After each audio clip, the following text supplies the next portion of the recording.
మా పేరెంట్స్‌ది సామర్లకోట, కాకినాడ, ఈస్ట్ గోదావరి అండి. అంటే ఉద్యోగరీత్యా మా ఫాదరు విశాఖపట్నం వెళ్ళిపోవడం జరిగింది. హ్మ్. అక్కడ మేము అంతా వైజాగ్ వాస్తవులమే. వైజాగ్‌లోనే పుట్టాం. మేము ముగ్గురు బ్రదర్స్, ఒక సిస్టరు. ఓహ్! పెద్దవాడు కూడా ఆర్టిస్టే. ఆడు కూడా డిఫరెంట్‌గా పేపర్ స్కెచింగ్ అని సతీష్ కుమార్ ఆడి పేరు. ఓహ్! ఆడు పేపర్ ఆర్ట్ చేస్తూ ఉంటుంటాడు. రైట్. నేను ఫ్రీలాన్స్ ఆర్టిస్ట్. నేను రైల్వేస్‌లో చేస్తున్నాను. చిన్నవాడు కూడా రజనీ కుమార్ అని ఆడు రైల్వేస్‌లో చేస్తున్నాడు. ఓకే. ఒక చెల్లి ఆహా!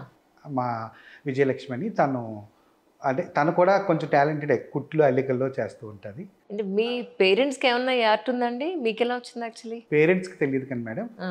మా తాతయ్య గారు కొంచెం ఆర్టిస్ట్ అని మేము అంటే అందరూ ఒకటే ఇంట్లో ఇలా వచ్చారు కదా! హ్మ్. ఏంటి అని కనుక్కుంటే తాతగారు కొంచెం అంటే ఆయన టెక్నికల్ ఫీల్డ్ ఆయన. హ్మ్. ఒక చిన్న చిన్న ఐరన్ షీట్స్‌తో ఆటితో ఈ కార్స్ అయ్యి చేసి అప్పట్లోని వాళ్ళకి ఇచ్చేవారు గిఫ్ట్‌గా అని చెప్పేసి మాకు తెలిసింది. మేము ఎంతమంది ఆర్టిస్టులు ఎందుకు ఒకటే ఇంట్లో ఉన్నామనే ఉద్దేశంతో అడిగితే తెలిసింది.